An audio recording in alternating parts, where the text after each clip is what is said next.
what we're gonna do? I think we on. I forgot what part we on. Could be part 4, maybe part 3. Huh? Not sure. But religion talk. I was sitting back thinking. I'm like, yo, what if the person y'all know as Jesus? I know him as Yahshua. Hebrew name. Jesus. There was no J in the Hebrew alphabet in the 15. That came about in the 1500s. Anywho, the person who y'all know as Jesus, what if he walked this earth and he tried to teach people that there's levels to living, like there's rules, it's a way of being in life, you know what I mean? And what if he tried to teach that to the people? Go tell it on the mountain, over the hills, everywhere. What if that's what he was doing, spreading the word on teaching people? What happened? Because if that was so, if he was teaching people, what that tells me is all people had to do was to listen or either follow from his example. And this day and age, a lot of religious folk, especially in the Western world, I can only speak on the Western world, are taught and waiting for someone to come save them. So what that tells me is we have a boatload of Westerners waiting on someone to come save them. Meaning they're passive and it's being taught to be passive, And, one day salvation will come. What's the old saying they used to teach the slave? Obey the master, turn the other cheek, and one day salvation will come. These people are really sitting back doing nothing. They're waiting on someone to come save them. And that's sad, It's sad because even on a smaller level, if let's just say, I'm going to speak for myself. Growing up, I had an uncle. He was doing fairly well in life. He didn't have the problems we had, meaning, every other month it was a struggle to get the bills paid, to have lights and water, things of that such, on a more physical realm, we struggled, whereas like for him, not to say that, I'm sure he had his own fights to fight, but it wasn't a struggle, or he wasn't at the bottom of the barrel, like us.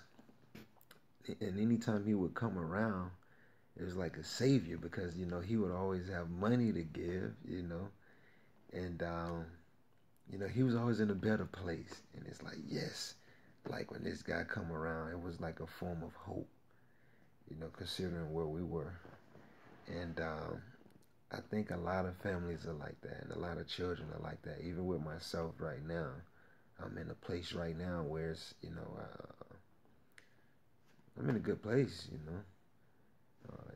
it's always room for improvement, and it's okay to, want better, but you have to, know how to appreciate, good, you know what I mean, or where you are, and not get it misconstrued with greed. But anywho, oftentimes I try and lead by an example, and I kind of find out, same thing with the Jesus scenario, that people don't want that. They, if you got this magic, they just want you to give it to them, So in this case, in day and age, the magic would be money. Money, keyword money. So, they associate, okay, doing well in life is going to be good if you have money. And I think that's where the lie come in. That's where the trick lie. Because, again, if you don't know any better, you have a boatload of money, it's not going to do you any good because you're going to make the wrong decisions. So it's almost like the fish tale, or the fish story. If you teach a man to fish, he could eat for life. If you give a man the fish, and that person is going to depend on you every time when it's time to enjoy a meal. And that's what I constantly witness day in, day out. And again, I think people, become lazy. They don't get it, So if the person y'all know is Jesus, say, hey, look, follow me. Many of you guys are not doing it. And you're wondering what's the problem. And again, you may want to check your religion. It come off as a form of control. Control the masses. Even if you look at the kings back in those days, it's like they didn't want Yahshua to spread the word. Don't teach them nothing. Keep them right there so we can control them.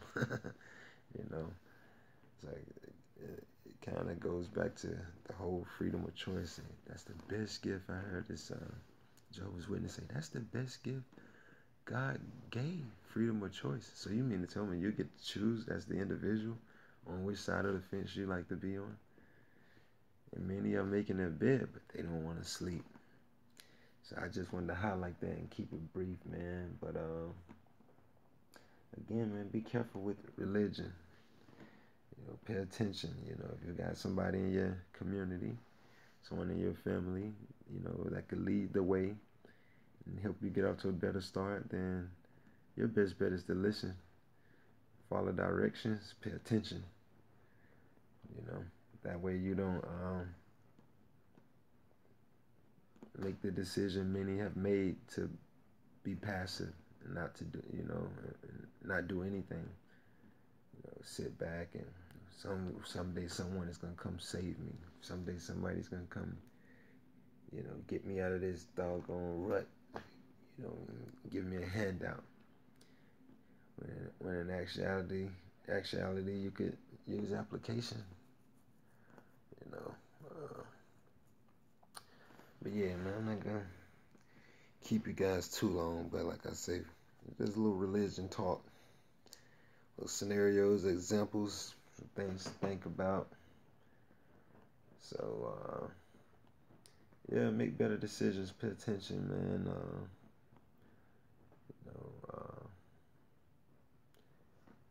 Stay righteous. Peace.